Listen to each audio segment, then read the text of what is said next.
अस्सलाम class fourth year आपका बच्चों ज़ूलॉजी सी का लेक्चर। तो आज हमने स्टार्ट करना है मैकेनिज्म ऑफ न्यूरॉन एक्शन, यानी कि changing the rest membrane potential into action potential transmission जो होती है action potential take place by wave of depolarization and depolarisation.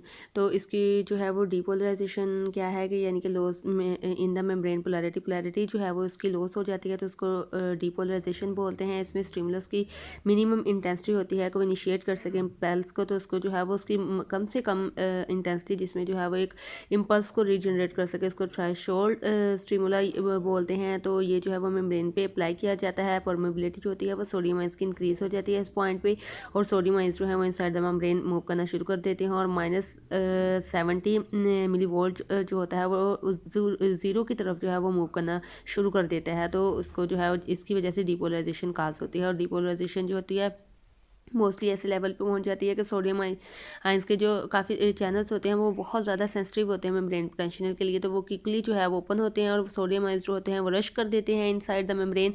And then जो है वो इस वजह से अब मेम्ब्रेन जो है वो रिपोलराइज होगी। तो रिपोलराइजेशन यानी कि rebuilding of the positive charge outside इसका रिपोलराइजेशन। इसकी वजह से जो है वो आउटसाइड पे जो है वो पॉजिटिव चार्ज का रीबिल्ड होना, उसको रिपोलराइजेशन बोलते हैं। सोडियम गेट जो है वो क्लोज हो जाते हैं, और वोल्टेज जो है वो पोटाशियम आयंस का ओपन होता है, और रैपिडली डिफ्यूज होना शुरू हो जाते हैं आउटवर्ड्स, और जो पॉजिटिव चार्ज है वो डेवलप दोबारा होना शुरू हो जाता है आउटसाइड द मेम्ब्रेन, और मेम्ब्रेन जो है वो दोबारा रीपोलराइज्ड हो जाती है। तो ये जो है वो मूव करती है फ्रॉम एक्सोन्स की तरफ, और जो है एक्शन पोटेंशियल ट्रैवल करना शुरू कर देते हैं फॉरवर्ड डायरेक्शन में। देन जो है वो हाइपर पोलराइजेशन यानी कि न्यूरॉन जिसमें जो है वो मोर नेगेटिव चार्ज जो है वो डेवलप होते हैं इनसाइड में, और यानी कि बहुत ज़्यादा तादाद में नेगेटिव चार्ज जो है वो डेवलप होना शुरू हो जाते हैं मेम्ब्रेन के इनसाइड में, उसको हाइपर पोलराइजेशन बोलते हैं।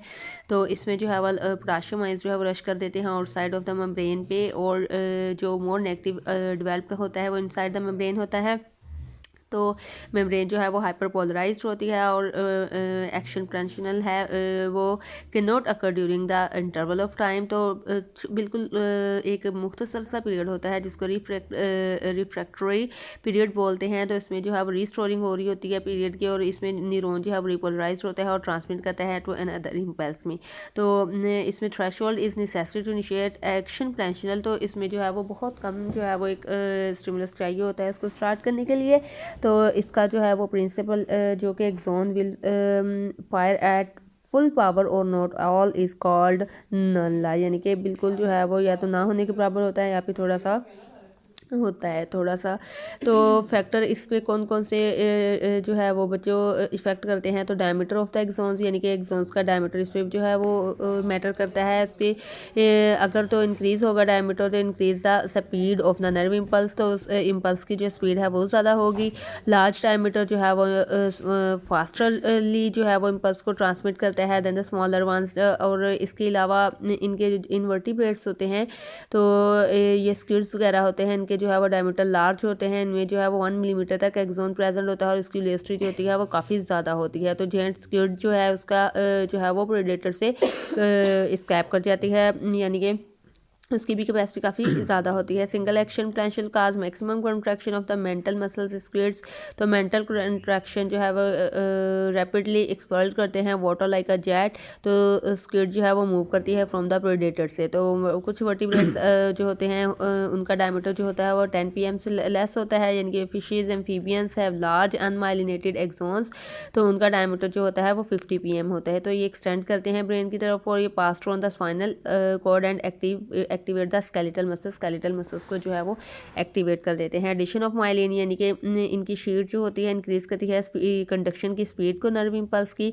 ये एक्सीलेंट इंसुलेटर होते हैं, और ये स्टॉप करते हैं movement of the ions across it, यानी कि मूवमेंट को स्टॉप करते हैं, और इसकी वजह से जो कंडक्शन का जो रेट है वो काफ़ी ज़्यादा हाई हो जाता है। एक्शन पोटेंशियल जब करता है from one node to another node, और इसके दौरान जो कंडक्शन हो रही होती है बच्चों फाइबर की, तो one place to another place, तो उसको जो है वो सॉलिटरी कंडक्शन भी बोलते हैं। और ये take less time for conduction of nerve, इसमें यानी कि बहुत कम टाइम लेती है। तो इस एवोल्यूशन नर्वस सिस्टम के एनिमल्स में जो है वो टुक प्लेस होता है, डजंट ऑक्यूपाई लार्ज स्पेसिस, तो ये बहुत ज़्यादा लार्ज स्पेस को ऑक्यूपाई जो है वो नहीं करता।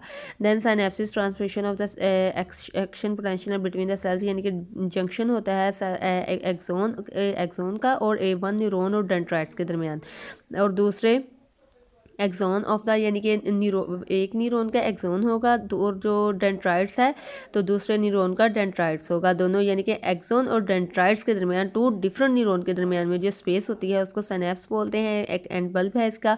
तो ये जो है एक्शन पोटेंशियल ट्रैवल करता है लॉन्ग द एक्सोन, तो रीच करता है at the end of the branches axon terminal पे, उसको एंड बल्ब बोलते हैं। इसमें क्लेफ्ट होता है, इनकी स्पेस होती है एंड बल्ब और डेंड्राइट्स के दरमियान, न्यूरॉन के डेंड्राइट्स और एंड बल्ब के दरमियान, तो उसको सिनेप्टिक क्लेफ्ट बोलते हैं। प्री साइनेप्टिक न्यूरॉन जो होता है वो कैरिंग करता है एक्शन पोटेंशियल को टुवर्ड्स द सिनेप्स और प्री साइनेप्टिक न्यूरॉन।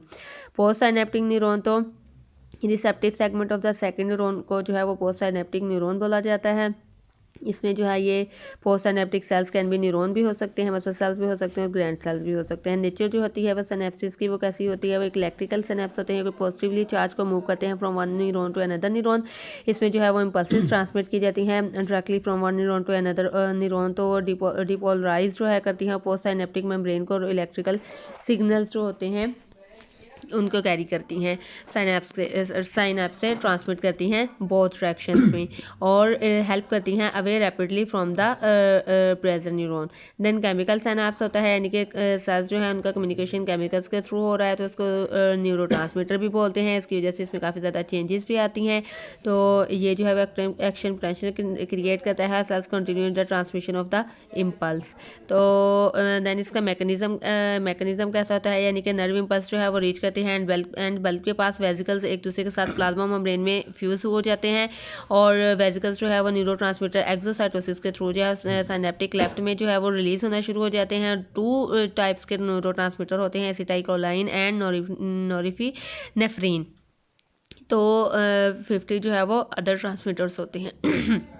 स्टिमुलेशन जो होती है पोस्ट साइनेप्टिक मेम्ब्रेन की, यानी कि ये जो है वो न्यूरोट्रांसमीटर बाइंड करते हैं रिसेप्टर प्रोटीन्स के साथ, जो कि पोस्ट साइनेप्टिक मेम्ब्रेन में ऑलरेडी प्रेजेंट होती हैं, और ये डिपोलराइजेशन काज करती हैं प्री साइनेप्टिक सेल्स में, और जो है ये डिपोलराइजेशन काज करती हैं एंजाइम्स में। देन जो है वो एसिटाइलिन कोलिनेज एस्ट्रीरेज जो है वो क्विकली इनएक्टिवेट होती है करती है। एसिटाइल कोलिन जो है वो इनएक्टिवेट फॉर्म में होती है और कॉन्टीन्यूसली प्रोड्यूस करना शुरू कर देती है इम्पल्स को, और इसकी वजह से जो है वो एक डिजीज़ भी काज होती है। Active ingredients most please suppress powders in the parathion, और ये प्रिवेंट करती है break down of the acetyl choline in place, it cause disease in its and kill them, यानी कि इस डिजीज़ की वजह से है कभी कभी जो है वो इसकी वजह से डेथ भी काज हो जाती है।